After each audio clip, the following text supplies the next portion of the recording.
नमस्कार मंडळी, स्वागत आहे तुमचे आणखी एका नवीन रेसिपी व्हिडिओमध्ये। ही रेसिपी तुम्ही बघितली आहे का? किती छान दिसत आहे आणि ओळखा बघा ही कशापासून आपण तयार केलेली असेल? ही रेसिपी आपण तयार केलेली आहे शिळ्या भातापासून। हो, तुम्ही अगदी बरोबर ऐकलं आहे। ही रेसिपी आपण शिळ्या भातापासूनच तयार केलेली आहे। छान स्पॉन्जी, जाळीदार असा हा नाश्ता तयार होतो आणि शिळ्या भाताचं उरला तर तुम्हाला टेन्शनही नाही। चला मग रेसिपीला आपण सुरुवात करूया। तर इथे आता माझाही रात्रीचा शिळा भात उरलेला आहे। खरं तर भात फोडणीचा करणार होते, पण घरात सर्व मंडळी नको म्हणाली। म्हटलं मग आपण याच भातापासून छान सर्व खातील असा एखादा नवीन पदार्थ तयार करूया। तर हा घेतलेला भात आहे, हा वाटीने सर्वात आधी मी मोजून घेते। वाटी जास्त अशी गच्च आपल्याला भरायची नाही, हलकासाच हा भात मी टाकून घेत आहे। फक्त वाटीमध्ये एकसारखा करून घेत आहे। आता हा भात आपल्याला मिक्सरच्या भांड्यामध्ये टाकायचा आहे। अगदी साधी सोपी अशी ही रेसिपी आहे आणि हो, तुम्हाला रेसिपी जर आवडली तर चॅनललाही नक्की सबस्क्राईब करून लाईक करायला मात्र विसरू नका। तर आता सुरुवातीला एक वाटी टाकून घेतलेली आहे आणि याच वाटीने परत ही दुसरी वाटीही भरून घेतलेली आहे। असा 2 वाट्या भात मी घेतलेला आहे। फक्त वाटी जास्त गच्च भरून घ्यायची नाही। आता भात शिजल्यानंतर त्यातला पूर्ण स्टार्च निघून जातो आणि भाताला बाइंडिंगसाठी आपल्याला इथे बेसन पीठ वापरावं लागत आहे। तर इथे आपण भातापासून हा नाश्ता तयार करत आहोत, तर त्यासाठी अर्धी वाटी आपल्याला बेसन पीठ घ्यायचं आहे आणि आपण नाश्त्याला छान चव यावी यासाठी इथे अर्धी वाटी दही घेतलेलं आहे ताजं। आता यामध्येच आपण 2 हिरव्या मिरच्या आणि आलं घालून घेणार आहोत, म्हणजे वेगळं आपल्याला बारीक करण्याची गरज नाही। एकत्रच सर्व आपल्याला हे बारीक करायचं आहे। आता सुरुवातीलाच यामध्ये पाणी न टाकता मी सुरुवातीला थोडं फिरवून घेते मिक्सरचं भांडं आणि नंतर मग आपण यामध्ये पाणी टाकणार आहोत। तर बघा हे थोडं घट्टसर आहे, यामध्ये पाण्याची आपल्याला गरज आहे, त्यामुळे यामध्ये सुरुवातीला आपण 1 वाटी पाणी घेतलेलं आहे, त्यामधलं अर्धी वाटी पाणी टाकत आहे आणि गरज वाटेल तर नंतर पाणी टाकेल। तर बघा इथे मी घेतलेलं वाटीमधलं पाणी पूर्ण वापरलेलं आहे आणि आपलं जे मिश्रण आहे ते तयार झालेलं आहे। तर इथे तुम्ही बघू शकता आता ही तीच वाटी आहे, त्या वाटीने आपण पाणी मोजून घेतलेलं होतं। रोजच्या वापरातलीच आपली ही वाटी आहे, ज्याने आपण भात, बेसन पीठ मोजून घेतलेलं आहे। तर आता हे जे आपण मिश्रण तयार करून घेतलेलं आहे, मोठ्या एका भांड्यामध्ये काढून घेणार आहोत। तर याची कन्सिस्टन्सीही तुम्ही बघू शकता, अजूनही घट्टसर आहे। यामध्ये अजूनही पाणी आपल्याला लागणार आहे। तुम्ही दह्याऐवजी ताकही इथे वापरू शकता, पण मग त्यामुळे पाण्याचं प्रमाण थोडंसं कमी होईल। तर इथे हे पूर्ण मिश्रण भांड्यातलं मी काढून घेतलेलं आहे आणि परत एकदा आता तुम्हाला दाखवते बघा, या पद्धतीचं तयार झालेलं आहे। आता आपल्याला यामध्ये रवा टाकायचा आहे, कारण जो नाश्ता आहे त्याला छान बाइंडिंग यावी यासाठी आपल्याला यामध्ये रवा वापरणं खूप गरजेचं आहे। तर इथे पाऊण वाटी भरून मी रवा घेतलेला आहे। रवा इथे मी बारीक वापरलेला आहे। रवा एकत्र करून घेणार आहोत आपण, पण मिश्रण अजून घट्टसर आहे, त्यामुळे पाणी अजून आपल्याला लागणार आहे। तर त्याच वाटीने बघा इथे 1 वाटी पाणी मी परत घेतलेलं आहे। आता एकदमच सगळं पाणी न टाकता आपण यातलं अर्धं पाणी टाकून घेणार आहोत, म्हणजे जसजशी मिश्रणामध्ये पाण्याची गरज वाटेल तसतसं आपण या वाटीमधलं पाणी टाकणार आहोत। तर इथे बघा मिश्रण पूर्ण एकत्र आपण करून घेणार आहोत। यामध्ये रवा टाकलेला आहे, तर रवा आपल्याला पूर्ण एकत्र करायचा आहे आणि हा रवा जो आहे तो मुरण्यासाठी आपल्याला ठेवायचा आहे, म्हणजे रवा छान असा फुलला जातो। तर बघा पूर्ण मिश्रण आपलं हे तयार झालेलं आहे। वाटीमधलं जे पाणी होतं ते पूर्ण मी वापरलेलं आहे, म्हणजे आतापर्यंत या मिश्रणासाठी 2 वाट्या पाणी आपल्याला लागलेलं आहे। तर इथे आता एखाद्या तांदूळाला बघा पाणी थोडंफार कमी अधिक लागू शकतं। तर इथे हे मिश्रण असं तयार झालेलं आहे। यावर झाकण ठेवून आपण रवा छान फुलण्यासाठी बाजूला ठेवणार आहोत। आता चटणी तयार करूया। इथे पुदिना, कोथिंबीर घेतलेली आहे आणि त्याचबरोबर 2 हिरव्या मिरच्या, तसंच आलं आणि आता आपल्याला यामध्येच साधं मीठ घातलेलं आहे आणि काळं मीठ घातलेलं आहे इथे चवीनुसार। आता आपण यामध्ये चमचाभर दही देखील घातलेलं आहे, लिंबाचा रसही घालू शकता तुम्ही आणि पाणी टाकून चटणी बारीक करून घ्यायची। अगदी झटपट ही चटणी तयार होते। अगदी तुम्ही ढोकळ्याबरोबर, दुसरा कुठलाही नाश्ता असेल त्याबरोबरही चटणी खाऊ शकता।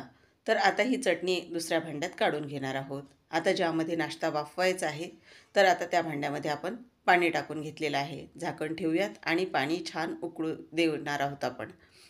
तोपर्यंत पुढची तयारी करणार आहोत. आता या प्लेटमध्ये आपल्याला नाश्ता वाफवायचा आहे, तर त्याला मी तेल लावून घेते, म्हणजे नाश्ता व्यवस्थित असा प्लेटमधून बाहेर निघेल. तर ब्रशनी टाकलेलं तेल एकसारखं सगळीकडे आपल्याला असं लावून घ्यायचं आहे. आता ही पूर्ण प्लेट आपण तयार करून घेतलेली आहे आणि रवाही बघा छान असा फुलल्या गेलेला आहे. 5 ते 7 मिनटंच मी फुलण्यासाठी रवा ठेवलेला आहे. तर आता इथे तुम्ही बघू शकता पहिल्यापेक्षा आपलं जे मिश्रण आहे ते घट्टसर झालेलं आहे. म्हणजे रवा आपण जो मुरण्यासाठी ठेवलेला होता, तर रव्याने यातलं पाणी शोषून घेतलेलं आहे आणि आपल्याला जशी पाहिजे होती तशी कन्सिस्टन्सी अगदी परफेक्ट झालेली आहे. यामध्ये चवीनुसार मीठ घातलं आणि चमचाभर एवढं जिरं घातलेलं आहे. आता जिरं आणि मीठ एकत्र आपल्याला करून घ्यायचं आहे. आता पूर्ण एकत्र करून झाल्यानंतर यामध्ये आपल्याला खाण्याचा सोडा देखील वापरायचा आहे. तर तो सर्वात शेवटी आपल्याला वापरायचा आहे. तर इथे आता सोडा घालून घेणार आहोत. तर बघा इथे अगदी पाव टीस्पून एवढाच मी सोडा घेतलेला आहे. जास्त इथे सोडा वापरू नका, नाहीतर मग आपला जो नाश्ता आहे त्याला हलकासा वरून पिवळा रंग येतो आणि चवीलाही तो खाताना तेवढा चांगला लागत नाही. तर सोडाही बघा मी एकत्र करून घेतलेला आहे. आता इथे आपण जे स्टीमर तयार करून घेतलेलं होतं त्यामधलं पाणी उकळायला आलेलं आहे. आता ही प्लेट आपण स्टीमरमध्ये ठेवणार आहोत आणि मिश्रण यामध्ये टाकून घेणार आहोत. तर आता एकसारखं सगळीकडे व्यवस्थित असं हे मिश्रण आपल्याला टाकून घ्यायचं आहे आणि लगेच आपल्याला झाकण यावर ठेवायचं आहे. भांड्याचं पूर्ण जे मिश्रण असेल ते काढून घेऊया आणि आपल्याला हा जो नाश्ता आहे हा 15 मिनटं वाफवून घ्यायचा आहे. सुरुवातीला 5 मिनटं गॅसची स्पीड मोठी ठेवायची आणि नंतर मग 10 मिनटं गॅसची स्पीड आपल्याला मीडियम ठेवून हा नाश्ता वाफवून घ्यायचा आहे. असे 15 मिनटं वाफवून घेणार आहोत नाश्ता. आणि इथे 15 मिनटं बघा झालेली आहेत. आता मी तुम्हाला स्टीमर उघडून दाखवते. तर बघा छान आपला नाश्ता वाफवला गेलेला आहे, पण हा आतूनही छान शिजला आहे की नाही हे चेक करूयात. तर इथे सुरीने दाखवते बघा. तर अगदी सुरी क्लीन निघालेली आहे. टूथपिकनेही असं चेक करून बघू शकता तुम्ही. तर आता पूर्ण थंड होऊ द्यायचा आहे नाश्ता आणि नंतरच याला कट करायचं आहे. तर बघा आता याच्या कडा आता सुरुवातीला आपल्याला मोकळ्या करून घ्यायच्या आहेत. जोपर्यंत कडा छान अशा मोकळ्या होत नाही तोपर्यंत आपल्याला कट करायचा नाही, नाही तर मग मध्येच व्यवस्थित असा तो कट होत नाही. आता आपण चौकोनी आकारामध्येही तुम्ही कट करू शकता किंवा त्रिकोणी आकारामध्येही कट करून घेऊ शकता. तर इथे आपल्याला बघा कट करायचे आहे. मी कट करत असताना तुमच्या लक्षात येत असेल की आपला जो नाश्ता आहे छान जाळीदार असा तयार झालेला आहे. असाच आपल्याला एकसारखा हा कट करून घ्यायचा आहे. आता आपला नाश्ता कसा छान जाळीदार झालेला आहे हे सुद्धा तुम्हाला दाखवते. आता सगळीकडून एकसारखा व्यवस्थित असा बघा कट आपला करून झालेला आहे आणि इथे तुम्ही बघू शकता अजिबातही चिकट असा हा झालेला नाही. तर एक बाहेर काढून दाखवते तुम्हाला.